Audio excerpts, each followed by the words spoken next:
नमस्कार, स्वागत है आपका बिहार समाचार में। बिहार की मुख्य खबरों की ओर बढ़ने से पहले एक नज़र सुर्खियों पर। प्रधानमंत्री आवास योजना की लास्ट डेट बढ़ी, अब इस तारीख तक कर सकते हैं अप्लाई। बिहार में जमीन स्वघोषणा की समय सीमा 31 मार्च 2025 तक विस्तार की संभावना।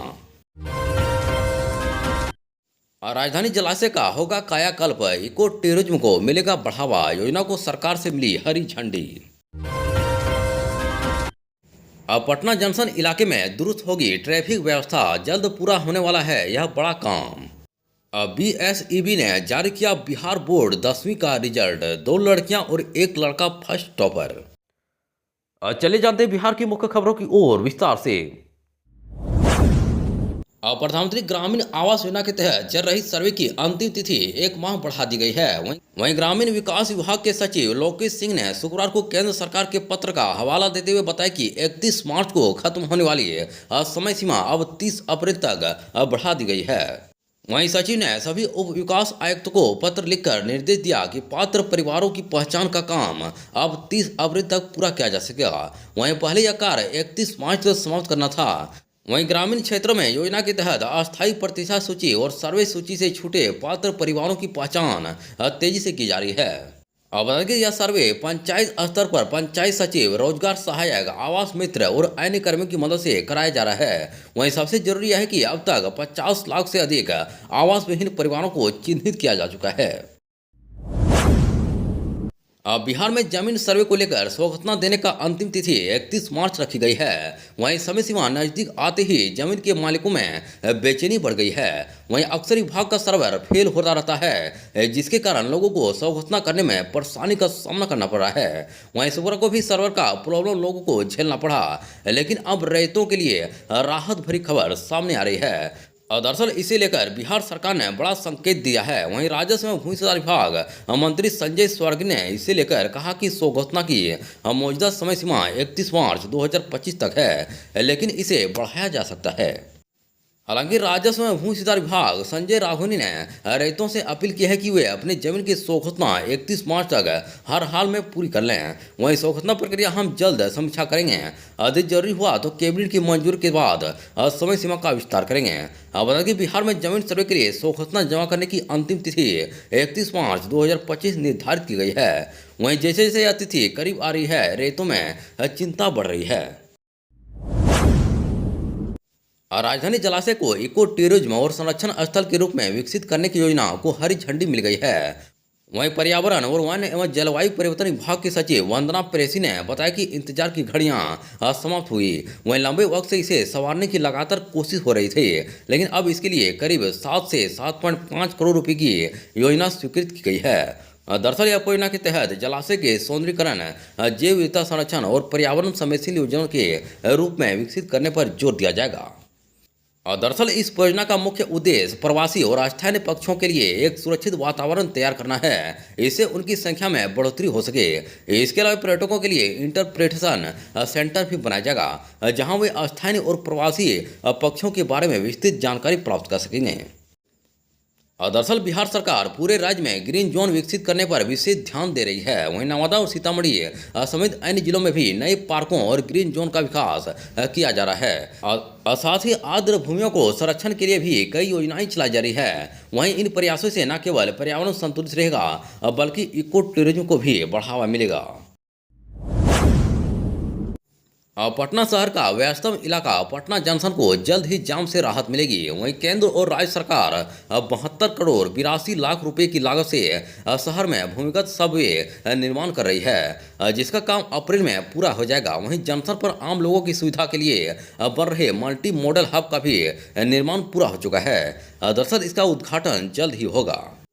वहीं मल्टी मॉडल हब और सबवे निर्माण से पटना जंक्शन इलाके में ट्रैफिक व्यवस्था बेहतर होगी। वहीं जीपीओ गोलंबर के पास मल्टी मॉडल हब में सिटी बस, ऑटो, टैक्सी और निजी कार पार्किंग की व्यवस्था होगी। बिहार के चर्चित YouTuber Manish Kashyap Bharatiya Janata party BJP से इस्तीफा नहीं देंगे। वहीं गुरुवार को उन्होंने बीजेपी छोड़ने का ऐलान किया था, लेकिन एक दिन बाद अपना फैसला वापस ले लिया। वहीं मनीष कश्यप ने कहा कि सारण जिले में उनके यूट्यूब चैनल सच टॉक्स समेत 11 चैनलों पर एफआईआर की सूचना मिली थी। इसके आहत होकर उन्होंने बीजेपी से इस्तीफा देने की घोषणा कर दी थी, लेकिन बाद में पता चला कि एफआईआर नहीं हुई है और सिर्फ नोटिस दिया गया है। वहीं बीजेपी नेता मनीष कश्यप शुक्रवार को अपनी गिरफ्तारी देने छपरा पहुंचे। वहीं सारण पुलिस से बातचीत के दौरान उन्होंने मीडिया से कहा कि कुछ रिपोर्ट में उनका नाम लेकर एफआईआर होने का दावा किया था, मगर पुलिस ने उनके खिलाफ कोई एफआईआर नहीं की थी।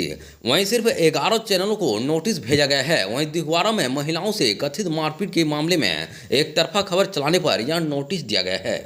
इससे पहले गुरुवार को भी मनीष कश्यप ने अपने चैनल पर एक वीडियो पोस्ट कर रखा था। उनके यूट्यूब अकाउंट पर एफआईआर दर्ज की गई थी, इसलिए वे शुक्रवार को गिरफ्तारी देने छपरा पहुंचेंगे। उन्होंने यह भी कहा था कि जेल जाने से पहले वे बीजेपी से भी इस्तीफा दे देंगे। हालांकि अब उन्होंने इस्तीफा से इनकार कर दिया है।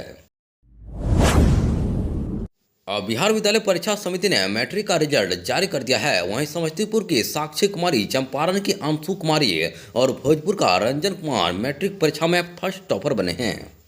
दरअसल बिहार विद्यालय परीक्षा समिति ने 10वीं मैट्रिक परीक्षा 2025 का रिजल्ट जारी कर दिया है। वहीं बिहार विद्यालय परीक्षा समिति के सभागार में शिक्षा मंत्री सुनील कुमार के नतीजे घोषित हुए। वहीं इस मौके पर बिहार विद्यालय परीक्षा समिति के अध्यक्ष आनंद किशोर और शिक्षा विभाग के अपर मुख्य सचिव एस सिद्धार्थ भी मौजूद रहे।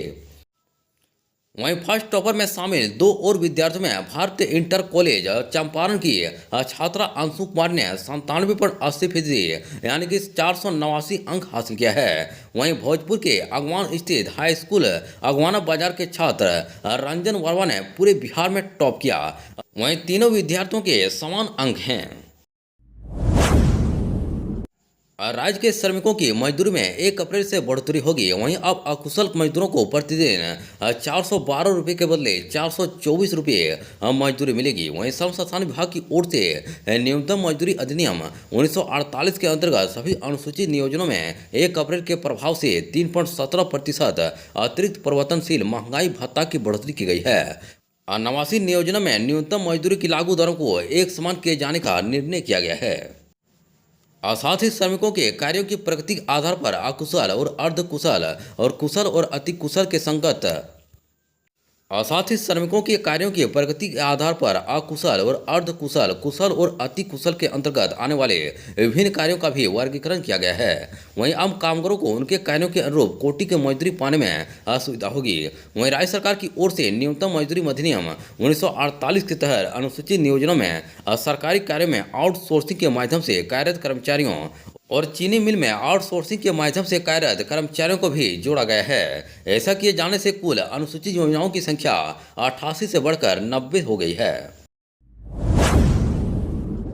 आगामी 1 अप्रैल से बिहार में बिजली दर में कोई बदलाव नहीं होगा। वहीं बिजली कंपनी ने औद्योगिक उपभोक्ता की दर बढ़ाने का प्रस्ताव दिया है, जिसे विद्युत विनियामक आयोग ने खारिज कर दिया।